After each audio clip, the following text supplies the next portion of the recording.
जिन topics पे बात करने वाले हैं एक बार उसके ऊपर नजर डाल लेते हैं। तो आज हम जिन टॉपिक्स पे बात करेंगे उसके अंदर है historical background of child psychology, यानी कि चाइल्ड साइकोलॉजी का जो इतिहास है हम उसके ऊपर बात करेंगे। फिर हम बात करेंगे मेजर स्टेजेस ऑफ डेवलपमेंट, यानी कि विकास के जो अलग अलग चरण होते हैं, जो मेजर चरण है, जो बहुत आवश्यक चरण है, उनके ऊपर बात करेंगे। फिर हम बात करेंगे फिजिकल डेवलपमेंट ड्यूरिंग इन्फेंसी, यानी कि इन्फेंसी के दौरान जो शारीरिक विकास होता है हम उसके ऊपर बात करेंगे। जो इन्फेंसी होता है उसको हम प्रारंभिक अवस्था भी बोलते हैं या शैशव अवस्था भी बोलते हैं। फिर हम बात करेंगे important facts about development in infancy, यानी कि इन्फेंसी के दौरान हमें किन चीज़ों का ध्यान रखना चाहिए। इन्फेंसी के दौरान जो बच्चे का विकास होता है उसके अंदर कौन कौन सी चीज़ें हमें ध्यान रखनी चाहिए और कौन कौन सी चीज़ें उसके लिए जिम्मेदार है। फिर हम बात करेंगे मोटर डेवलपमेंट ड्यूरिंग इन्फेंसी, जो इन्फेंसी के दौरान जो बच्चे का मोटर डेवलपमेंट होता है उसके अंदर कौन कौन सी स्टेजेस आती है हम उसके ऊपर बात करेंगे। फिर फाइनली हम बात करेंगे लर्निंग मैनुअल स्किल्स के ऊपर। तो ये आज हमारे टॉपिक रहेंगे। तो सबसे पहले हम बात करते हैं historical background of child psychology. तो जो चाइल्ड साइकोलॉजी का इतिहास है उसके अंदर ऐसा माना जाता था बहुत पहले कि जो बच्चे का अगर सांसारिक विकास होता है या वर्ल्डली डेवलपमेंट होता है और अगर उसका स्पिरिचुअल डेवलपमेंट होता है, ये दो ही चीज़ें चाइल्ड डेवलप के अंदर इंपॉर्टेंट मानी जाती थी कि अगर उसका वर्ल्डली डेवलपमेंट हो गया यानी सांसारिक तौर पे उसका डेवलपमेंट हो गया और उसका स्पिरिचुअल डेवलपमेंट हो गया तो ऐसा माना जाता था कि बच्चे का डेवलपमेंट हो गया है। उस जमाने के अंदर ज़्यादा एम्फेसिस किया जाता था या ज़्यादा फोकस किया जाता था पनिशमेंट के ऊपर और स्ट्रिक्ट डिसिप्लिन को ज़्यादा तवज्जो दी जाती थी। ऐसा माना जाता था कि अगर बच्चों को अगर सही रास्ते पे रखना है तो उनको ज़्यादा पनिशमेंट देना चाहिए और बच्चों को ज़्यादा स्ट्रिक्ट डिसिप्लिन के अंदर रखना चाहिए, तभी बच्चे का विकास सही होगा। चाइल्ड साइकोलॉजी मोर और लेस इनफॉर्मली स्टार्ट हो गई थी 18वीं सदी के अंदर, यानी 18th सेंचुरी के अंदर चाइल्ड साइकोलॉजी स्टार्ट हो गई थी, क्योंकि उस दौरान ये जो स्पिरिचुअल और वर्ल्डली डेवलपमेंट का फोकस था वो चेंज होकर सोशली और स्पिरिचुअल आइडियल्स के ऊपर आ गया था। यानी कि अब चाइल्ड बच्चे के विकास के अंदर हम ऐसा मानने लग गए थे कि उसका अगर सोशल आइडल्स अच्छे हैं और अगर उसका स्पिरिचुअल आइडल्स अच्छे हैं तो बच्चे का जो डेवलपमेंट है वो सही होगा। 1628 में जॉन आमोस ने एक बुक लिखी थी स्कूल ऑफ इन्फेंसी। इसको हम बेस मान सकते हैं या इसको हम कह सकते हैं कि वहां से चाइल्ड साइकोलॉजी शुरू हो गई थी। उसके बाद लॉके है, रॉसेस है, हार्बर्ट है, मारिया है, ऐसे बहुत सारे अलग अलग साइंटिस्ट आए, अलग अलग चिंतक आए जिन्होंने चाइल्ड साइकोलॉजिस्ट आए जिन्होंने चाइल्ड साइकोलॉजी के फील्ड के अंदर बहुत कुछ कंट्रीब्यूट किया है। एक फ्रेज यूज करते हैं, एक कहावत यूज करते हैं कि बच्चा एक कच्ची मिट्टी की तरह होता है या बच्ची का दिमाग एक स्लेट की तरह होता है जिस पे कुछ भी लिखा जा सकता है। तो ये जो थॉट था इस थॉट को देने के पीछे जो जिम्मेदार है वो है Locke ji. He is the responsible person जिन्होंने पहली बार ये थॉट दिया था कि child mind is like a tabula rasa, जिसके ऊपर कुछ भी लिखा जा सकता है। तो ये पहली बार उन्होंने थॉट दिया था। 1887 में एक एसोसिएशन स्टार्ट हुई थी, फॉर्मल एसोसिएशन, जो थी psychological guidance bureau and child psychological clinics. ये 1887 में पहली बार स्टार्ट हुआ था चाइल्ड साइकोलॉजी के अंदर। इसके बाद 1898 के अंदर स्टेनी हॉल के अंदर एक ऑर्गेनाइज किया गया था फंक्शन, चाइल्ड डेवलपमेंट एसोसिएशन की एक कॉन्फ्रेंस ऑर्गेनाइज की गई थी जो इंटरनेशनल एजुकेशन कॉन्फ्रेंस थी। और इंडिया की अगर हम बात करते हैं तो इंडिया में the institute of public corporation and child development सबसे पहले स्टार्ट हुआ था। तो इस तरह से इसका इंडिया में पहली बार चाइल्ड साइकोलॉजी का इंट्रोडक्शन हुआ था इंडिया में। जो मेजर स्टेजेस होती है चाइल्ड डेवलपमेंट की, ह्यूमन डेवलपमेंट की, उसको 4 में डिवाइड किया गया है। Infancy stage, childhood stage and adolescence stage and adulthood stage. जो इन्फेंसी स्टेज होती है जिसको हम इन्फेंसी स्टेज है, ये फर्दर 2 में डिवाइड होती है। 0 से बर्थ से लगाकर 3 साल तक, 3 से लगाकर 6 साल तक, ये दोनों ही प्री इन्फेंसी स्टेज और इन्फेंसी स्टेज दोनों आगे 6 साल तक। उसके बाद जो चाइल्डहुड स्टेज आती है वो आती है 7 साल से लगाकर 12 साल तक, ये चाइल्डहुड स्टेज होती है। उसके बाद 13 साल से लगाकर 19 साल तक एडोलेसेंस स्टेज आती है। अब यहाँ पे एडोलेसेंस स्टेज को समझने के लिए एक बहुत आसान तरीका है कि जिस भी एज के अंदर टीन लगता है, जैसे 13, 14, तो ये सारी टीन एज कहलाती है और इसी को हम एडोलेसेंस एज भी बोलते हैं। तो जो टीन लगता है वो सारी एडोलेसेंस एज हो गई, स्टेज हो गई। ये होती है 13 से 19 तक, और 20 ऑनवर्ड जो होती है वो होती है एडल्टहुड स्टेज। तो ह्यूमन डेवलपमेंट स्टेजेस हमने 4 में डिवाइड किए: infancy, childhood, adolescence and adulthood. Infancy शैशवावस्था जो कि 6 साल तक होती है, चाइल्डहुड जो कि 6 से लगाकर 12 साल तक, एडोलेसेंस 13 साल से 19 साल तक और एडल्टहुड 19 साल ऑनवर्ड्स। तो ये सारी मेजर स्टेजेस हैं 4 ह्यूमन डेवलपमेंट की। इसके बाद हम बात करते हैं फिजिकल डेवलपमेंट ड्यूरिंग इन्फेंसी। जो इन्फेंसी पीरियड होता है उसके अंदर फिजिकल डेवलपमेंट क्या क्या होता है। इन्फेंसी पीरियड जैसा कि आप जानते हैं प्रारंभिक अवस्था होती है या शैशव अवस्था जिसको हम बोलते हैं, वो इन्फेंसी पीरियड होता है। ये जो पहले जो 6 साल होते हैं वो बच्चे के विकास के अंदर बहुत इंपॉर्टेंट होते हैं। फिजिकल डेवलपमेंट जहाँ तक हम कंसर्न करते हैं, शारीरिक विकास के लिए जो शुरू के 6 साल होते हैं वो बहुत इंपॉर्टेंट होते हैं बच्चे के लिए, क्योंकि इसके अंदर सारे इंपॉर्टेंट ऑर्गन्स और सारे इंपॉर्टेंट फिजिकल डेवलपमेंट हो जाता है। तो इसके अंदर और इसमें इस पीरियड के अंदर जो ग्रोथ होती है वो भी बहुत तेज होती है और बहुत रैपिड ग्रोथ होती है। सबसे पहले इसके अंदर ग्रोथ होता है ब्रेन एंड सेक्स ऑर्गन का, यानी कि बच्चे का जो दिमाग बनता है और जो सेक्स ऑर्गन बनते हैं वो इस पीरियड में होता है। तो जब बच्चा 4 साल तक का होता है तब तक उसका 80% जो ब्रेन का वेट होता है वो हो जाता है, जो डेवलपमेंट होना होता है वो हो जाता है, और रिमेनिंग जो 10% होता है वो 8 साल तक होता है, और फाइनल 10% 12 साल तक के एज तक हो जाता है। तो आप समझ सकते हैं कि जो इनिशियल ये जो पीरियड है उसको ब्रेन के लिए कितना इंपॉर्टेंट है। इसके साथ ही सेक्स ऑर्गन भी जो डेवलप होते हैं वो इस एज तक हो जाते हैं, और ड्यूरिंग द फर्स्ट 14 ईयर ये मोस्टली डेवलप हो जाते हैं। 20% डेवलपमेंट हो जाता है सेक्स ऑर्गन का, और 80% जो होता है वो नेक्स्ट 6 ईयर में होता है। फिर हम बात करते हैं इंक्रीज इन हाइट।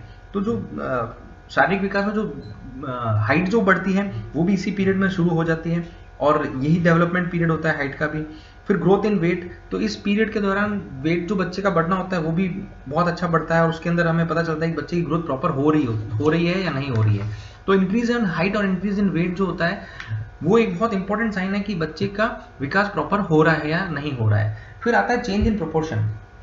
अब यहाँ पे आप लोगों ने ध्यान दिया होगा कि इस एज में ही बच्चे के जो बॉडी पार्ट्स होते हैं वो प्रोपोर्शनलिटी बढ़ना शुरू होते हैं। जैसे कि अगर आप देखेंगे तो सर जो होता है वो इनिशियल जो बच्चा पैदा होता है तब सर बहुत बड़ा लगता है उसका, पर धीरे धीरे इन इन्फेंसी पीरियड के दौरान उसका सर थोड़ा छोटा होना शुरू होता है इन कंपेरिजन टू हाथ पैर या बॉडी के कंपेरिजन में। तो उसकी बॉडी प्रोपोर्शनलिटी अब बढ़ना शुरू होती है और चेंज होता है प्रोपोर्शन के अनुसार कि किस चीज को बड़ा रहना है, किस चीज को छोटा रहना है। फिर डेवलपमेंट ऑफ इंटरनल ऑर्गन्स, तो बच्चे के अंदरूनी जो ऑर्गन है वो भी इसी पीरियड के दौरान डेवलप होता है। उसके जो हार्ट है, उसका लंग है, उसका किडनी है, तो ये सारी चीजें जो ऑर्गन्स का डेवलपमेंट होता है वो इसी पीरियड में होता है, और ये पीरियड बहुत इंपॉर्टेंट होता है। इस पीरियड में अगर कुछ कमी होती है या कुछ चूक रह जाती है तो उसकी वजह से बच्चा शायद लाइफ लॉन्ग सफर कर सकता है। अब हम बात करते हैं important facts about development in infancy. अब यहाँ जो इंपॉर्टेंट फैक्ट्स का मतलब वो ये है कि हमें क्या ध्यान रखना चाहिए, हमें क्या प्रिकॉशन रखनी चाहिए, हमें क्या सावधानियां रखनी चाहिए इन्फेंसी के दौरान बच्चे के विकास के अंदर, कि उसको किस तरह का खाना देना चाहिए, या हम क्या करें एज अ पेरेंट्स कि उसका फिजिकल डेवलपमेंट अच्छा हो और मेंटेन रहे उसका फिजिकल डेवलपमेंट। तो सबसे पहला जो है वो है फूड।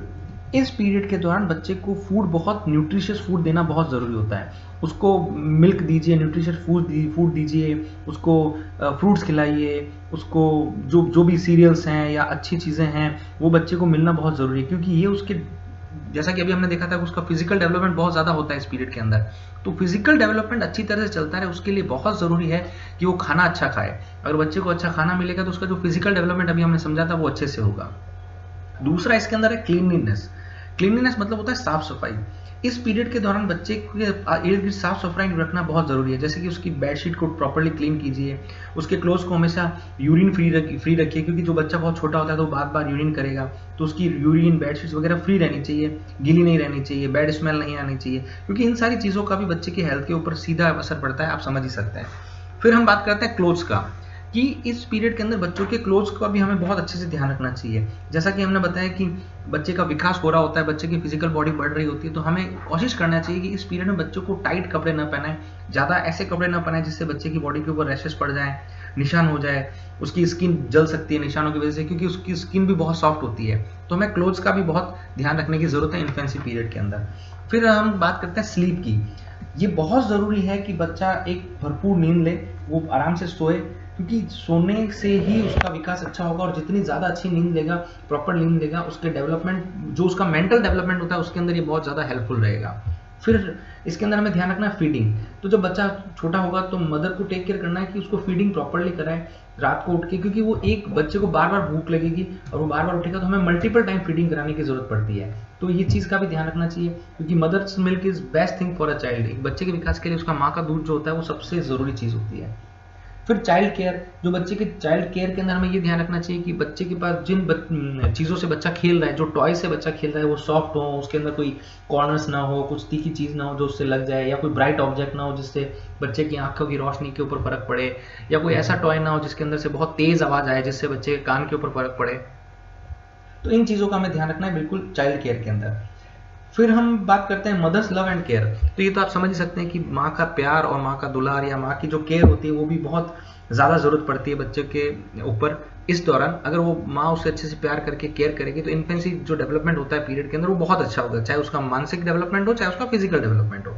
फिर होता है नो फिजिकल स्ट्रेंथ। यहाँ पे नो फिजिकल स्ट्रेंथ का मतलब ये है कि इस पीरियड के अंदर हमें कोशिश करनी चाहिए कि बच्चे के ऊपर कोई फिजिकल स्ट्रेन ना पड़े, यानी कि हमें ध्यान रखना चाहिए कि बच्चों को हमें बहुत प्रॉपरली और सॉफ्टली हैंडल करना चाहिए। उसका हाथ ना खिंच जाए, वो किसी चीज़ के अंदर दब ना जाए उसका हाथ, या रात को सोते समय वो नीचे ना गिर जाए। किसी भी तरह का फिजिकल स्ट्रेन नहीं पड़ना चाहिए उसके ऊपर। अब ये physical strain in term of noise भी हो सकता है, कोई आवाज़ तेज आवाज़ से भी बच्चों को दूर रखना चाहिए, तेज रोशनी से भी बच्चे को दूर रखना चाहिए, पानी के अंदर भी बच्चे को ध्यान रखना चाहिए, ज़्यादा टाइम तक नहीं है। तो इस तरह से किसी भी तरह के फिजिकल स्ट्रेंथ को हमें रिमूव करना है बच्चे की लाइफ के अंदर। अगर ये चीज़ों का हम ध्यान रखेंगे तो बच्चे का डेवलपमेंट जो होगा, इन्फेंसी डेवलपमेंट, वो बहुत अच्छा होगा और बच्चा सक्सेसफुली अगले स्टेज तक जा पाएगा। अब जो स्टेजेस होती है मोटर डेवलपमेंट ड्यूरिंग इन्फेंसी, हम उनके ऊपर बात करेंगे। मोटर डेवलपमेंट मतलब क्रियात्मक विकास जो होता है, जो बच्चे को करने की जो एबिलिटी होती है, मोटर एबिलिटी जिसको हम बोलते हैं, वो भी बहुत ज़रूरी होती है इन्फेंसी पीरियड के अंदर। तो फिजिकल डेवलपमेंट के साथ साथ हमें उसके मोटर डेवलपमेंट के ऊपर भी ध्यान देना है कि उसका मोटर डेवलपमेंट भी प्रॉपर हो रहा है या नहीं हो रहा है। अब मोटर डेवलपमेंट के अंदर हमें ये ध्यान देना है कि एक जो पर्टिकुलर एज होती है, उस एज में बच्चा कुछ पर्टिकुलर एक्टिविटी करना शुरू कर देना चाहिए उसको। अगर उस एज में बच्चा वो पर्टिकुलर एक्टिविटी कर रहा है, इसका मतलब हम कह सकते हैं कि उसका मोटर डेवलपमेंट प्रॉपरली हो रहा है।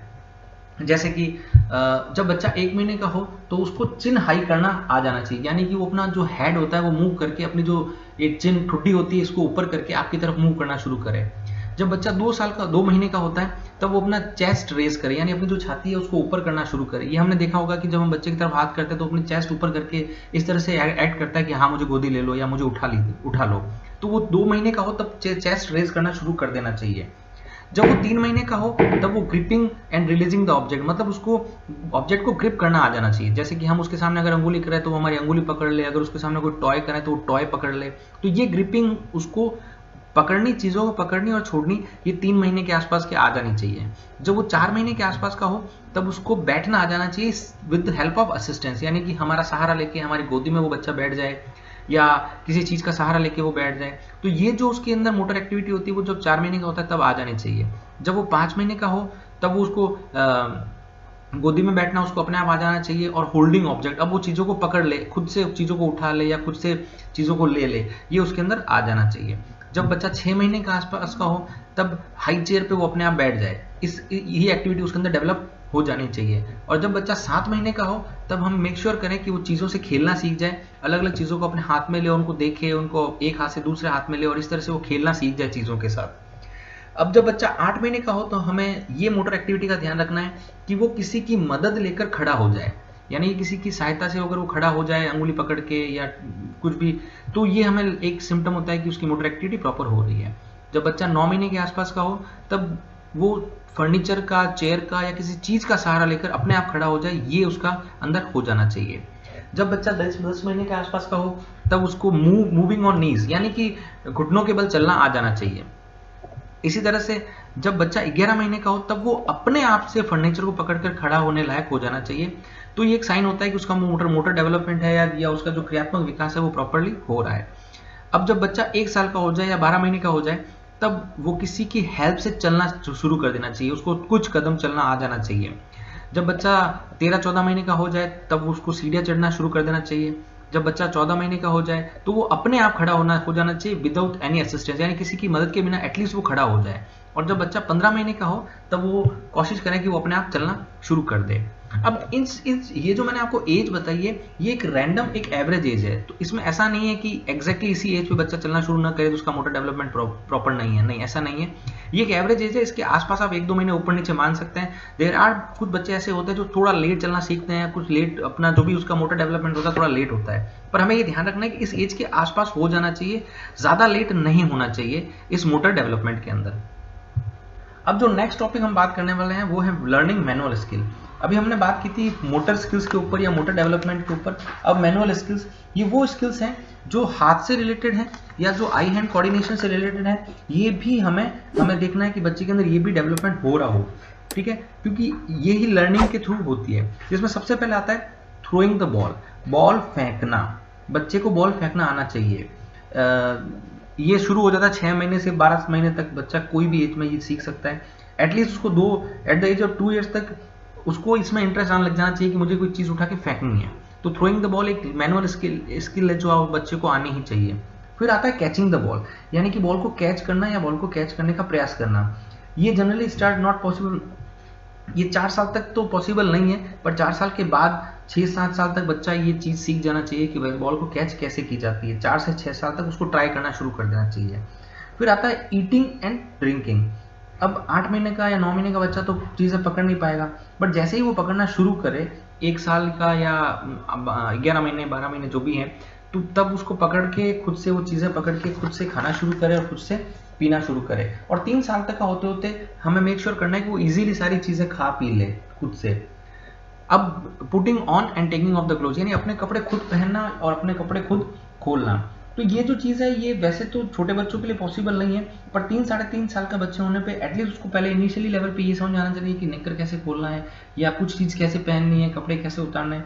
तो ये 3-4 साल तक शुरू हो जाए और 5-6 साल तक बच्चा आराम से अपने पूरे कपड़े खोल सके और अपने आप से पहन सके। इसी तरह से जो लिखने का विकास होता है, वो पेंसिल होल्ड करने का जो चीज़ होती है, वो चीज़ें तो होल्ड बच्चा 1 साल का कर लेगा, बट जो लिखने का उसको ड्रॉ करने का है वो 2 या 3 साल तक बच्चा सीखेगा कि अलग अलग लाइंस कैसे ड्रॉ की जाती हैं और अलग अलग चीज़ों को कैसे दिखा जाता है। और फिर जो धीरे धीरे वो 5 साल की एज तक आएगा, तब तक वो पूरी उसको लिखना आ जाना चाहिए। तो ये एक मोटा मोटी एक आइडिया है जो आपको ये एक देने के लिए कि मैनुअल स्किल्स जो इंपॉर्टेंट है वो कौन कौन सी एज के अंदर आ जानी चाहिए बच्चों को और कौन कौन सी मैनुअल स्किल होनी चाहिए।